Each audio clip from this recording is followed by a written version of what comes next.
మళ్లీ నోట్ల కష్టాలొచ్చాయి. కరెన్సీకి కటకట ఏర్పడింది. ఏటీఎంల ముందు నో క్యాష్ బోర్డులు, బ్యాంకుల్లో విత్డ్రాలకు వెళ్తే అడ్డగోలు బాదుడు. ఏమీ అర్థం కాని పరిస్థితిలో సామాన్యుడు నరకం అనుభవిస్తున్నాడు. డబ్బులు డ్రా చేసుకోవాలంటే కనీసం 20 ఏటీఎంలైనా తిరగాల్సిన పరిస్థితి. ఇంత తిరిగినా మనీ దొరుకుతుందనే గ్యారంటీ లేదు. ఏదో ఒక ఏటీఎం పనిచేసినా అక్కడ చాంతాడంత క్యూ. దీంతో సామాన్యుడికి మళ్లీ పట్టపగలే చుక్కలు కనిపిస్తున్నాయి. అనుకున్న ప్రకారం కేంద్ర ప్రభుత్వం కొత్త నోట్లను ముద్రించలేదని, అందువల్లే కరెన్సీ కష్టాలు మళ్లీ మొదలయ్యాయని అంటున్నారు బ్యాంకింగ్ రంగ నిపుణులు. రద్దు చేసినటువంటి దాదాపుగా 15.5 లక్షల కోట్ల రూపాయల్లో మొన్ననే మన ఆర్థిక మంత్రి ఇచ్చినటువంటి సమాచారం ప్రకారం దాదాపు 10.5 లక్షల కోట్ల రూపాయలను ప్రింట్ చేసినామని చెప్పి వారు సమాచారం ఇచ్చారు. అంటే దాని అర్థం 5 లక్షల కోట్ల రూపాయలు ఇప్పటికీ కూడా నగదు ప్రింటింగ్ జరగలేదు. రద్దయినటువంటి పెద్ద నోట్ల విలువ ఇంకా మేము చేయము అనేటటువంటి సమాచారం కూడా ఇచ్చేసినారు.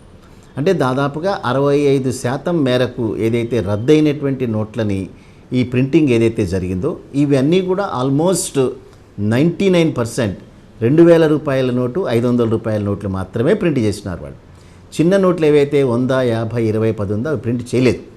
సో ఈ నగదు చలామణిలోకి వచ్చినటువంటి నోట్స్ ఏదైతే 10.5 లక్షల కోట్ల రూపాయలు ఉన్నాయో దానిలో ఈ 65% మాత్రమే ప్రింట్ చేసి 35% ప్రింట్ చేయకపోవటం వలన బ్యాంకుల దగ్గర ఉండేటటువంటి నగదు నిల్వలన్నీ కూడా ఆల్మోస్ట్ కంప్లీట్ అయిపోయినట్టు ఎవాపరేట్ అయిపోయి లేనటువంటి పరిస్థితికి వచ్చినాయి.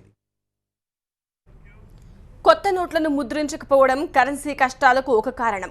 మరోవైపు ప్రజలను నగదు రహిత లావాదేవీల నుంచి తప్పించకుండా ఉండేందుకు కావాలనే కరెన్సీ కృత్రిమ కొరత సృష్టిస్తున్నారని అభిప్రాయపడుతున్నారు. ఇప్పటి నుంచో చెప్తున్నటువంటి నోట్ల రద్దు జరిగిన కొద్ది కాలం తర్వాత మొదలుపెట్టినటువంటి కొత్త పాట అయినటువంటి నగదు రహిత ఆర్థిక వ్యవస్థ లేకపోతే డిజిటలైజ్డ్ ఎకానమీ అనేది కూడా చూసుకుంటే ఈరోజు అదొక కారణం. ఆ ప్రభుత్వం తాలూకు ఆ ఉద్దేశం ఏదైతే నగదు రహితంగా దేశాన్ని నడిపించాలనుకుంటుందో దానికోసం ఇదంతా చేస్తుంది. ఆ నోట్లు అందుబాటులో లేకుండా పోయే పరిస్థితిని కల్పిస్తుంది అనేది కూడా ఆలోచించాలి. డిమానిటేషన్కి ముందు ఎంతైతే సర్క్యులేటర్లు ఉందో క్యాష్ సర్క్యులేషన్ అంత ఈరోజు లేకపోవడం ఒక కారణము. రెండోది వచ్చేసరికి ఏంటంటే ఏదైతే ఈ పెద్ద నోటును రిలీజ్ చేయడం అంటే 2000 రూపాయల నోటును పెద్ద నోటును రిలీజ్ చేయడం వల్ల దానివల్ల ఏంటంటే చాలా వరకు బ్లాక్ మనీ ఉన్న వాళ్ళు దాన్ని తీసిపోయి మళ్ళీ నల్లధర రూపంలోకి మార్చి వాళ్ళు దాన్ని స్టోర్ చేసుకుని హెల్డప్ చేయడం ఒక రెండో రీజన్. అది కూడా మార్కెట్లోకి రాకపోవడం రెండో రీజన్.